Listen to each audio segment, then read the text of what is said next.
Bueno, pues seguimos con el estudio del libro El cielo y el infierno de Allan Kardec. Estamos en la primera parte, en el capítulo 9 llamado Los demonios, y hoy toca ver el apartado Los demonios según el espiritismo, ¿vale? Que corresponde a los ítems 20, 21, 22 y 23.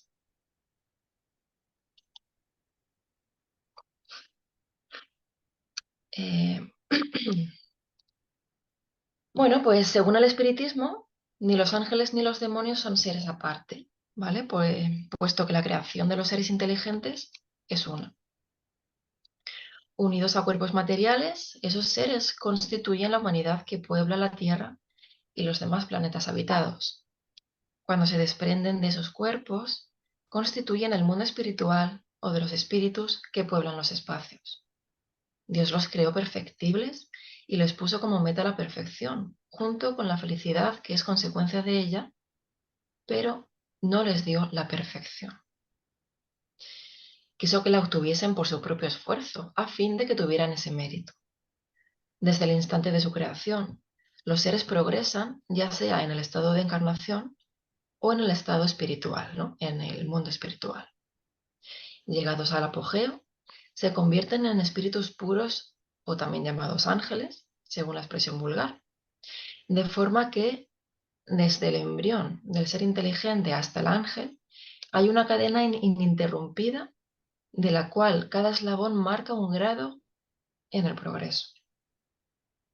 Resulta de esto que existen espíritus de todos los grados de adelanto moral e intelectual, según la posición en la que se encuentren en la escala del progreso. Y con respecto a la escala del progreso, vamos a irnos al libro de los espíritus de Allan Kardec y partiendo del ítem 100 vamos a ir explicando en qué consiste esta escala espiritista y localizar el puesto que ocupan los llamados ángeles y demonios, ¿vale? Entonces, como observaciones generales, destacar que la clasificación de los espíritus está basada en su grado de progreso, en las cualidades que han adquirido y en las imperfecciones de que han de despojarse aún. Esta clasificación, además, no es absoluta. Cada categoría presenta un carácter definido, no solo en su conjunto, o sea, sí, cada categoría presenta un carácter definido solo en su conjunto, pero de un grado a otro la transición es imperceptible y en los límites desaparece el matiz, al igual que pasa en los diferentes periodos de la vida del hombre. Se puede, pues, formar un número mayor o menor de clases según el aspecto que se elija para considerar esta cuestión. Los espíritus admiten generalmente tres categorías o tres divisiones. En la última, la que está más abajo de la escala, se sitúan los espíritus imperfectos, caracterizados por el predominio de la materia sobre el espíritu y su propensión al mal. Los de la segunda están caracterizados por el predominio sobre el espíritu, sobre la materia, ¿vale? Predomina el espíritu sobre la materia y por el deseo de hacer el bien, ¿vale? Y en esta categoría nos encontramos a los espíritus buenos. Por último, en la primera tenemos a los espíritus puros que han alcanzado el grado máximo de perfección a la que el ser humano puede llegar, porque, bueno, como ya hemos visto en clases anteriores, a la perfección infinita que tiene Dios no nos es posible llegar. Entonces, dicho esto, vamos a ver un poco por encima las tres categorías de espíritus. En el tercer orden tenemos a los espíritus imperfectos. Estos se caracterizan por el predominio de la materia sobre el espíritu, como hemos dicho antes, por la propensión al mal, a la ignorancia, el orgullo, el egoísmo y todas las malas pasiones que de él derivan. Tienen intuición de Dios, pero no lo comprenden. Todos no son esencialmente malos, y en algunos abundan más la ligereza, la inconsecuencia y la malicia que la verdadera perversidad. Unos no hacen ni bien ni mal, pero por lo mismo que no practican el bien, demuestran su inferioridad.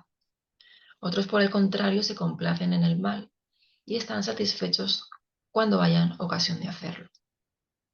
Pueden unir la inteligencia a la perversidad y a la malicia, pero cualquiera que sea su desarrollo intelectual, sus ideas son poco elevadas y sus sentimientos más o menos abyectos. Sus conocimientos sobre las cosas del mundo espírita son limitados y lo poco que de ellas saben lo confunden con las ideas y los prejuicios de la vida corporal, no pudiendo darnos sobre el particular más que nociones falsas e incompletas. Permitidme un momento que beba un poquito de agua.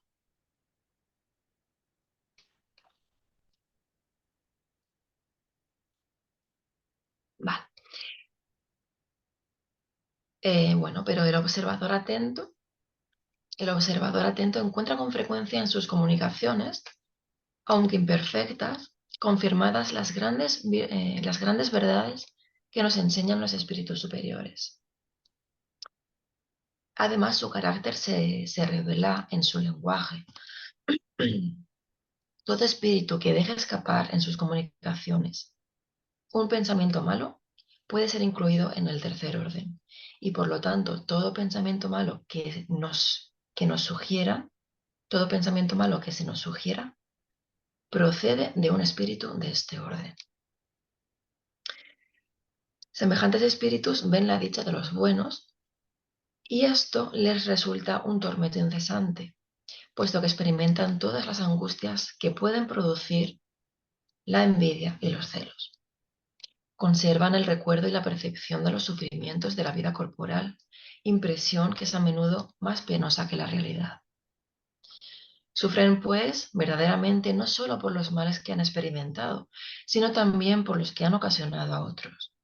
Y como sufren por largo tiempo, creen que sufrirán siempre, permitiendo Dios eh, para castigarlos que conserven esa creencia. Bien, estos espíritus imperfectos los podemos dividir en 5 clases, que son los espíritus impuros, que son propensos al mal y lo hacen objeto de sus maquinaciones. Como espíritus dan consejos pérfidos, promueven la discordia y la desconfianza, y para engañar mejor toman todas las apariencias. Se apegan a los caracteres lo bastante débiles como para ceder a sus sugestiones a fin de arrastrarlos a su perdición, y están satisfechos cuando consiguen retardar su progreso, haciéndoles sucumbir en las pruebas que sufren. En las manifestaciones se les reconoce por su lenguaje, pues la trivialidad y la grosería de las expresiones, así en los espíritus como en los hombres encarnados, es siempre indicio de inferioridad moral y también puede ser de inferioridad intelectual. Sus comunicaciones descubren la bajeza de sus inclinaciones y si intentan desorientar hablando sensatamente, no pueden sostener este engaño por mucho tiempo y concluyen por poner en claro su origen. Ciertos pueblos los han considerado como divinidades maléficas y otros los designan con los nombres de demonios, genios malos y espíritus del mal. Vale, pues aquí ya hemos localizado en esta escala espírita a los demonios, ¿vale? Ya sabemos que son espíritus inferiores, ¿no? Espíritus imperfectos, ¿vale? Pero que no son seres diferentes a lo que puede ser mi propio espíritu, ¿no? Un espíritu creado por Dios, al igual como puede ser cualquier persona, ¿no? En este caso, un espíritu imperfecto, poco desarrollado moralmente. Bueno, sigue diciendo, los seres vivos a quienes animan durante la encarnación son dados a todos los vicios que engendran las pasiones viles y degradantes, tales como el sensualismo, la crueldad, el engaño, la hipocresía, la codicia y la sórdida avaricia. Hacen el mal por el placer de hacerlo, sin motivo la mayor parte de las veces, y por aversión al bien, escogen casi siempre sus víctimas entre las personas honradas. Cualquiera que sea el rango social que ocupen, son azote de la humanidad y la civilización no los libra del oprobio y de la ignominia. Tenemos también a los espíritus superficiales, ¿vale? Otra clase de espíritus imperfectos. Los espíritus superficiales son ignorantes, maliciosos, inconsecuentes y burlones. En todo se entrometen y responden a todo sin cuidarse de la verdad. Espíritus pseudosabios. Tienen conocimientos bastante vastos, pero creen saber más de lo que saben, creen saber más de lo que realmente saben. Espíritus neutros. No son ni bastante buenos para practicar el bien, ni bastante malos para hacer el mal. Se inclinan igualmente al uno y al otro y no se elevan por encima de la condición corriente de la humanidad, ni moral ni intelectualmente. Además, tienen apego a las cosas de este mundo. Y después tenemos a los espíritus golpeadores y perturbadores, que pueden pertenecer a todas las clases en realidad del tercer orden. A menudo anuncian su presencia por efectos sensibles y físicos, como pueden ser los golpes, el movimiento y el desplazamiento anormal de los cuerpos sólidos, la agitación del aire, etc. En el segundo orden tenemos a los espíritus buenos. Se caracterizan por la predominación del espíritu sobre la materia y el deseo de hacer el bien. Sus cualidades y poder para practicarlo están en proporción al grado a que han llegado, poseyendo unos la ciencia, otros la prudencia y la bondad, y reuniendo los más adelantados el saber y las consecuencias, Dios mío, el saber y las cualidades morales. Como aún no están completamente desmaterializados, conservan más o menos, según su rango, los vestigios de la existencia corporal, ya sea en la forma del lenguaje o bien en sus costumbres, en las que se llega a descubrir algunas de sus manías. Claro, de no ser así, serían espíritus perfectos. Comprenden a Dios y a lo infinito y gozan ya de la felicidad de los buenos. Son dichosos cuando hacen el bien e impiden el mal. El amor que los une es para ellos la fuente de una dicha inefable, no alterada por la envidia, ni por los remordimientos, ni por ninguna de las malas pasiones que atormentan a los espíritus imperfectos. Como espíritus, suscitan buenos pensamientos, alejan a los hombres del camino del mal, protegen durante la vida a los que se hacen merecedores de protección y neutralizan la influencia de los espíritus imperfectos en aquellos individuos que no se complacen en sufrirla. No los mueve el orgullo, ni el egoísmo, ni la ambición, y no sienten ni odio, ni rencor, envidia, ni celos, practicando el bien por el único motivo de que es el bien. A este orden pertenecen los espíritus conocidos con los nombres de genios buenos, genios protectores y espíritus del bien. Vale.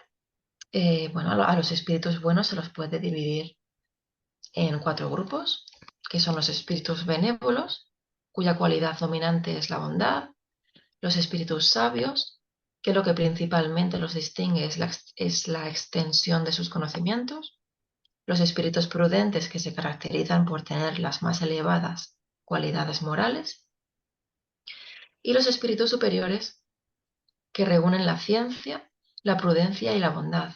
Su lenguaje es constantemente digno, elevado y a menudo sublime. Su superioridad los hace más aptos que otros para darnos las nociones más exactas acerca de las cosas del mundo incorporal, ¿vale? Del mundo espiritual. Y por último, ya en la cima de la pirámide, encima encima de la escala, tenemos a los espíritus del primer orden, que son los llamados espíritus puros. Tienen influencia nula de la materia y su superioridad intelectual y moral es absoluta con respecto a los espíritus de los otros órdenes. Solo existe una clase de espíritus puros. Han recorrido todos los grados de la escala y se han despojado de todas las impurezas de la materia. Habiendo alcanzado la suma de perfección de que es susceptible la criatura, ya no han de sufrir ni pruebas ni expiaciones. Como no están obligados a la reencarnación en cuerpos perecederos, ¿no? Como los nuestros, cuando estamos encarnados, pues viven la vida eterna en el seno de Dios, gozando de una dicha inalterable. Pero cuidado aquí, porque esto no quiere decir que vayan a tener, como dice Kardec, una ociosidad monótona de una contemplación eterna. Estos espíritus puros son mensajeros y ministros de Dios cuyas órdenes acerca de la conservación de la armonía universal ejecutan. Mandan a todos los espíritus que les son inferiores, les ayudan a perfeccionarse y también les señalan su misión. A estos espíritus a veces se les pone el nombre de ángeles, arcángeles o serafines. Ya tenemos la segunda localización, ¿vale? Que son los ángeles, que no son otra cosa, según la doctrina espírita, que espíritus puros. Vale. Eh, bueno, y con respecto de los espíritus, pues vamos a ver unas preguntas que hace Kardec. Seguimos en el mismo libro, seguimos con el libro de los espíritus todavía. Y en la pregunta 99, pregunta Kardec, ¿los espíritus del tercer orden son todos esencialmente malos? ¿No? Pues unos no hacen ni bien ni mal. Otros, por el contrario, se complacen en el mal y están satisfechos cuando encuentran ocasión de hacerlo. Además, hay espíritus superficiales o duendes, más enredadores que perversos, que se complacen más en la travesura que en la maldad, y que encuentran placer en engañar y en causar pequeñas contrariedades que les causan risa. Pregunta 115, importante. ¿Hay espíritus que fueron creados buenos y otros malos? Dios creó a todos los espíritus sencillos e ignorantes, es decir, faltos de ciencia. Dio a cada uno de ellos una misión con objeto de ilustrarlos y de hacerlas llegar progresivamente a la perfección por medio del conocimiento de la verdad y para aproximarlos a él. La dicha eterna sin perturbación estriba para ellos en esa perfección. Los espíritus adquieren los conocimientos sufriendo las pruebas que Dios les impone, que unos aceptan con sumisión, llegando así más prontamente al objeto de su destino, y que otros sufren con desagrado, permaneciendo por culpa suya lejos de la perfección y de la felicidad prometida. ¿Hay espíritus que permanecerán perpetuamente en los rangos inferiores? No. Todos llegarán a ser perfectos. Cambiarán, pero a la larga, porque son, como hemos dicho otra vez, pues, espera un segundito que no sé ni dónde me he ido. Claro, todos llegarán a ser perfectos, cambiarán, pero a la larga, porque como ya hemos dicho, un Padre justo y misericordioso no puede desterrar eternamente a sus hijos. Y aquí lanzan la pregunta a los espíritus. ¿Y quieres que Dios, que es tan grande, tan bueno y justo, sea de peor condición que vosotros? Bien. Pregunta 118. ¿Pueden degenerar los espíritus? No, pues a medida que progresan, comprenden lo que les alejaba de la perfección. Cuando el espíritu ha terminado una prueba, posee el conocimiento de ella y no lo olvida. Puede permanecer estacionario, pero no retrocede. claro, por esto es que la teoría que tiene la Iglesia, ¿no? De algunos ángeles, que son los ángeles caídos, ¿no? Que hayan desobedecido a Dios y se hayan convertido en demonios, pues es algo que no convence mucho, ¿no? Por lo menos no, a muchas personas no nos convence demasiado, porque claro, yo me pregunto, eh, ¿cómo un ángel, que es la perfección, ¿no? Que siente una dicha inalterable, que comprende incluso a Dios y decide revelarse a su propio creador, ¿no?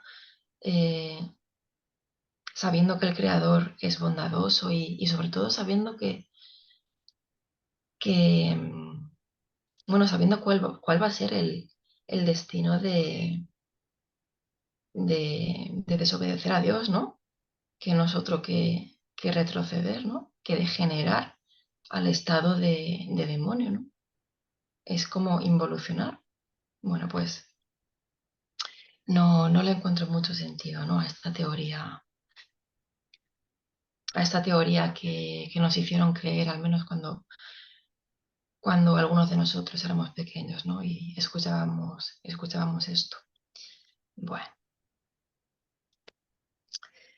bueno, voy a traer a colación el texto de un diálogo que tuvo Kardec con un visitante un día. Lo podéis encontrar en el libro que es el Espiritismo, en el apartado que se llama Diversidad de los Espíritus. La conversación se da de esta manera. Dice el visitante, usted habla de espíritus buenos o malos, serios o ligeros, y le confieso que no me explico esta diferencia. Me parece que, al dejar su envoltura corporal, deben despojarse de las imperfecciones inherentes a la materia, que se les debe desvelar todas las verdades que nos están ocultas y que deben verse libres de las preocupaciones terrestres. Y a esto responde Kardec.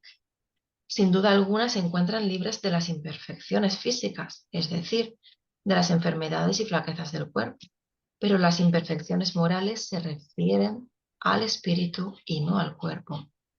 Entre ellos los hay que están más o menos adelantados intelectual y moralmente. Sería erróneo creer que los espíritus, al dejar su cuerpo material, reciben súbitamente la luz de la verdad. ¿Cree usted, por ejemplo, que cuando muera no habrá ninguna diferencia entre el espíritu de usted y el de un salvaje o el de un malhechor? Si así fuera, ¿de qué le serviría haber trabajado para instruirse y mejorarse, puesto que un cualquiera sería tanto como usted después de la muerte? Solo gradual y algunas veces muy lentamente se verifica el progreso de los espíritus. Entre ellos, dependiendo de su purificación, los hay que ven las cosas bajo un punto de vista más exacto que durante su vida. Otros, por el contrario, tienen aún las mismas pasiones, las mismas preocupaciones y los mismos errores, hasta que el tiempo y nuevas pruebas les hayan permitido perfeccionarse. Tenga en cuenta que lo dicho es el resultado de la experiencia, porque del modo indicado se nos presentan en sus comunicaciones. Es, pues, un principio elemental de espiritismo que entre los espíritus los haya de todos los grados de inteligencia y de moralidad. Y sigue diciendo el visitante, pero entonces, ¿por qué no son perfectos todos los espíritus? Dios, pues, los crea de todas las categorías. Eso vale tanto como preguntar por qué todos los discípulos de un colegio no cursan filosofía. Todos los espíritus tienen el mismo origen y destino. Las diferencias que entre ellos existen no constituyen diferentes especies, sino diversos grados de adelanto. Los espíritus no son perfectos, porque son las almas de los hombres, y los hombres no son perfectos, porque son la encarnación de espíritus más o menos adelantados. El mundo corporal y el mundo espiritual alternan incesantemente. Por la muerte del cuerpo, el mundo corporal ofrece su contingente al mundo espiritual. Por el nacimiento, el espiritual alimenta a la humanidad. En cada nueva existencia, el espíritu realiza un progreso más o menos grande y cuando ha adquirido en la tierra la suma de conocimientos y de elevación moral de que es susceptible nuestro globo, lo deja para pasar a otro mundo más elevado donde aprende cosas nuevas. Bien.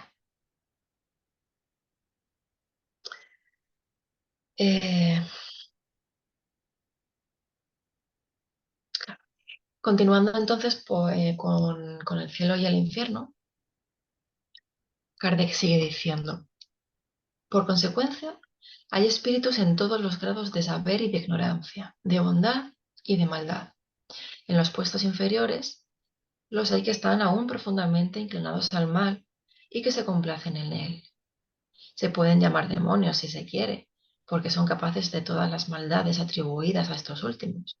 Si el espiritismo no los conoce por este nombre, es porque indica la idea de seres distintos de la humanidad, de una naturaleza esencialmente mala, dedicados al mal eternamente o incapaces de progresar hacia el bien.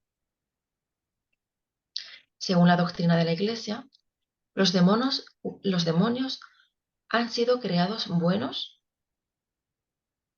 y se convierten en malos por su desobediencia. Son los ángeles caídos, fueron colocados por Dios en lo alto de la escala y de ahí descendieron. Según el espiritismo, son espíritus imperfectos, pero que mejorarán. Están todavía en la base de la escala, pero un día ascenderán. Los espíritus que por su desidia, indiferencia y negligencia, su obstinación y su mala voluntad, permanecen más tiempo en las categorías inferiores, sufren las consecuencias de esa actitud y el hábito del mal les hace más difícil salir de ahí. Pero llega un momento en que se cansan de tan penosa existencia y de los padecimientos que son su consecuencia. Entonces es cuando, comparando su situación con la de los buenos espíritus, comprenden que su provecho reside en el bien y procuran mejorarse. Pero claro, lo hacen por su propia voluntad y sin que se les obligue a ellos, porque no olvidemos que tenemos el libre albedrío. Están sometidos a la ley del progreso por su aptitud para progresar, pero no se les hace progresar en contra de su voluntad. Dios les suministra sin cesar los medios, pero son libres de aprovecharse de estos o no. Si el progreso fuera obligatorio, no existiría ningún mérito, y Dios quiere que tengan el mérito de sus propias obras. No coloca a nadie en la primera categoría por privilegio, pero están al alcance, o sea, está al alcance de todos y no llegan a ella sino por sus propios esfuerzos. Los ángeles son más elevados, los ángeles más elevados han conquistado su jerarquía, al igual que los otros, pasando por el camino común. Un segundito, por favor.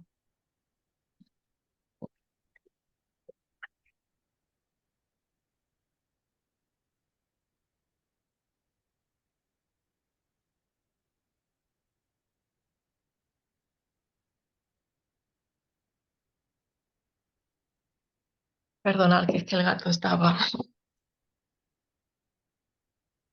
gritando un poco. Bueno, vamos a ver. Vale. Entonces, siguiendo con el ítem 22 del cielo y el infierno, sigue diciendo Kardec que cuando llegan a cierto grado de purificación, los espíritus reciben misiones en relación con su progreso. Cumplen todas aquellas que se atribuyen a los ángeles de los diferentes órdenes. Por otra parte, como Dios ha creado desde la eternidad, pues se concluye que eternamente hubo seres suficientes para satisfacer todas las necesidades del gobierno del universo. Una sola especie de seres inteligentes sometidos a la ley del progreso basta pues para todo.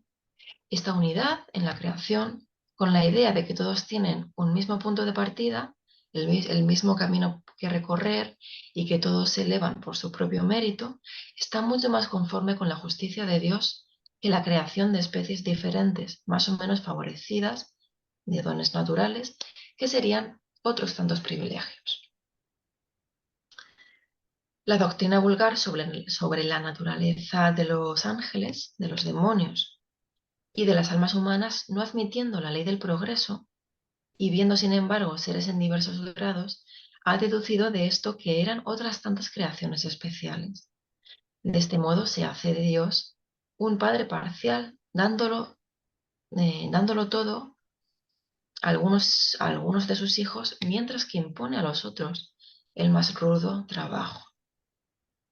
Claro, esto no es muy lógico y tampoco parece que sea algo muy justo, ¿no? Sigue diciendo Kardec. No debe causarnos gran admiración que los hombres, después de tanto tiempo, no se hayan parado en estos privilegios, cuando obraban del mismo modo con respecto a sus propios hijos, por los derechos de primogenitura y los privilegios de nacimiento. ¿Podían creer, aquí lanza la pregunta, podían creer que hacían algo peor que lo que hizo Dios? Pero hoy el círculo de las ideas se ha extendido, ven más claro, tienen nociones más elevadas de la justicia, la quieren para ellos, y si no la encuentran en la tierra, al menos quieren encontrarla más perfecta en el cielo. Por esto repugna a su razón cualquier doctrina en la que la justicia divina no se les manifieste en su mayor pureza. Bueno, pues hasta aquí ya hemos visto los 4 ítems que nos tocaban para el día de hoy. Pero vamos a ver un poquito lo que opina, ¿no? Nuestro querido León Denis en el libro Después de la muerte, ¿vale? Esto lo podéis encontrar en el apartado El infierno y los demonios, ¿vale? En el capítulo 37. Nos dice, fundándose en los casos de obsesión, en las manifestaciones ruidosas de los espíritus ligeros, la Iglesia ha creído deber atribuir a los demonios todos los fenómenos del espiritismo y condenarlos como inútiles o peligrosos. Antes de rechazar esta interpretación, conviene recordar primero que el catolicismo ha acogido del mismo modo todos los grandes descubrimientos, todos los progresos considerables que han señalado las etapas de la historia. Apenas existen conquistas científicas que no hayan sido consideradas como obras diabólicas. El mundo invisible, como hemos dicho, es el lado opuesto de la humanidad. Los espíritus no son más que las almas más o menos perfectas de los hombres desencarnados y nuestras relaciones con ellos deben ser llevadas con tanta reserva y prudencia como nuestras relaciones con nuestros semejantes. No ver en el espiritismo más que las manifestaciones de los espíritus inferiores equivale a no afrontar más que el mal en la humanidad. Las enseñanzas de los espíritus han iluminado el camino de la vida, han resuelto los oscuros problemas del porvenir, han fortificado la fe vacilante, han restablecido la justicia sobre bases inquebrantables. Gracias a ellas, una multitud de incrédulos y de ateos han recobrado la creencia en Dios y en la inmortalidad. Hombres ignorantes y viciosos han vuelto por millares al bien y a la verdad. ¿Es esto, pues, obra del demonio? ¿Y Satanás, si existiese, sería tan ciego que trabajase con menoscabo de sus intereses? La religión cristiana se ha alterado en el transcurso de las edades y hoy ya no ejerce más que una acción debilitada, insuficiente sobre las costumbres y los caracteres. Ahora bien, la tarea interrumpida por el cristianismo acaba de reanudarla y proseguirla el espiritismo. A los espíritus invisibles es a quienes corresponde la misión de restablecer todas las cosas, de penetrar en los ambientes más humildes, como también en los más soberbios, y en multitud innumerable trabajar por la regeneración de las sociedades humanas. La teoría de los demonios y del infierno eterno no puede ser ya invocada por ningún hombre sensato. Satanás no es más que un mito. Ninguna criatura se haya dedicada eternamente al mal. Y si nos vamos a su otro libro, que se llama En lo invisible, en la tercera parte del mismo hay un apartado donde nos sigue explicando acerca de los demonios. Dice, la teoría del demonio ni es positiva ni es científica. No es más que un argumento muy cómodo para cierta gente que se presta a toda clase de explicaciones y se permite rechazar todas las pruebas, todos los casos de identidad, haciendo tabla rasa de los testimonios más autorizados. Pero no es nada concluyente y está en absoluta contradicción con la naturaleza de los hechos. Dejemos, pues, de profanar la idea de Dios por medio de concepciones indignas, indignas de la grandeza y de la bondad infinitas. Aprendamos a despojarla de las miserables pasiones terrestres que se le atribuyen. La religión cobrará inmenso prestigio y poniéndola en armonía con los progresos del espíritu humano, la haremos viviente y fuerte. No creemos ya en un Dios de cóleras y de venganzas, sino en un Dios de justicia y de misericordia infinitas. El infierno ha sido cerrado para siempre. Del cielo descienden sobre la tierra con la revelación nueva, el consuelo de todos los dolores, el perdón de todas las debilidades, el rescate de todos los crímenes por medio de la expiación y el remordimiento. Y vamos a cerrar rápidamente todo lo rápido que pueda, esta clase con Rodolfo Caligaris y su libro Las leyes morales, ¿vale? Eh, lo que os voy a leer está en el capítulo que se llama ¿Los espíritus pueden retrogradar?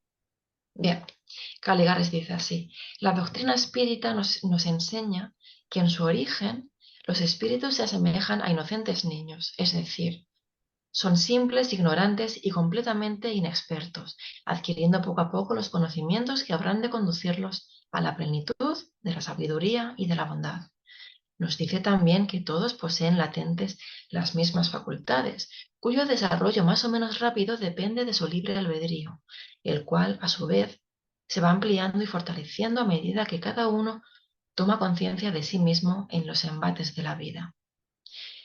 En esa ascensión, los espíritus están sujetos a errar y a permanecer estacionarios por algún tiempo. Jamás, sin embargo, podrán degenerar, volviéndose peores de lo que eran, ni cristalizarse definitivamente en determinado estado evolutivo, contraponiéndose a la orden divina que los impulsa hacia adelante y hacia lo alto. Dios, si lo hubiese querido, podría haberlos creado ya perfectos y exentos de cualquier trabajo para gozar de los beneficios de la perfección. En sus sabios designios, no obstante, los hace apenas perfectibles, para que les perteneciesen los méritos de esa gloria y también porque sólo así las sabrían apreciar debidamente. Preguntan algunos, si los espíritus fueron creados ni buenos ni malos, con iguales aptitudes para todo, ¿por qué unos siguieron el camino del bien y otros caminaron por la senda del mal? Estos, los que se desviaron, no estarán comparando la afirmación kardeciana de que los espíritus no retrogradan. Respondiendo a la primera pregunta, diremos que en conformidad con el enunciado de más arriba, Dios desea que todos tengan el merecimiento del progreso moral y de la dicha a la que se destinan, y por eso, al lado de los medios que les pone al alcance para esclarecerlos y atraerlos hacia sí, les concede relativa libertad para que realicen a través del propio esfuerzo ese sublime desideratum. Siendo incipientes, ellos pueden entonces, como el hijo pródigo de la parábola evangélica, encaminarse por intransitables senderos, distanciándose de la rectitud. Sin embargo, cada vez que eso ocurre, sufren tropiezos, caídas y aguijonazos que los hacen volver al buen camino. De este mundo, esos extravíos temporales con las amarguras que corresponden constituyen experiencias que para ellos van adquiriendo para producirse con acierto en el futuro y no huir más de la ruta que les corresponde recorrer. Conforme dijimos en páginas atrás, el bien es la única realidad absoluta, el destino final de la creación, siendo el mal solo la ignorancia de esa realidad, ignorancia que va desapareciendo paulatinamente a través del aprendizaje en vidas sucesivas. Equivocándose también se aprende, dice un refrán popular, y mucho creemos nosotros. De manera que pasar del estado de inocencia, es decir, de total inconsecuencia, de total inconsciencia para el de la culpabilidad, en virtud del engaño, en la elección de cierto modo de obrar, no significa retrogradar, sino aprender, desarrollar la capacidad de discernimiento sin el que ningún avance sería posible. Voy a pasar un poquito, me voy a saltar algo y voy a pasar a la siguiente diapositiva, que parece ser que era esta. Sí, bueno, perdonad que me he hecho un lío con la diapositiva antes. Bueno, termina diciendo Caligares, pues bien, lo mismo sucede en la conquista de la perfección. Advertidos por el dolor, por cada falta que cometemos, vamos aprendiendo a evitarlas y llegará el día en que percibiendo que ser feliz es la consecuencia natural de ser bueno, todos habremos de cumplir la ley de amor establecida por Dios para la felicidad de todos. Los que adoptan doctrinas antirreencarnacionistas no aceptan que todas las almas sean creadas con iguales aptitudes para evolucionar, ni aceptan em, que las diferencias actuales de esas almas en saber y en moralidad sean el resultado de progresos realizados en existencias anteriores, como enseña el espiritismo. Esas diferencias, no obstante, son reales, incontestables y resaltan a la vista de cualquiera, pero como no encuentran una causa anterior para justificarlas, dicen, es porque Dios las ha creado así, desiguales y sin las mismas aptitudes. Y aquí eh, termina diciendo Caligares, ¿no? Lanzando esta pregunta al aire. ¿A qué se reduciría, en este caso, la justicia divina? Bien, bueno, pues la verdad es que me ha parecido muy interesante el tema de hoy, ¿no? Me ha parecido interesante estudiarlo. Por lo menos me queda claro, ¿no? Que todavía, por lo menos en mi caso, me queda mucho recorrido por hacer, mucho que reformarme íntimamente. eh, para dejar de ser casi casi un demonio, ¿no? Y, y poder llegar a un orden un poco más elevado. Pero bueno, de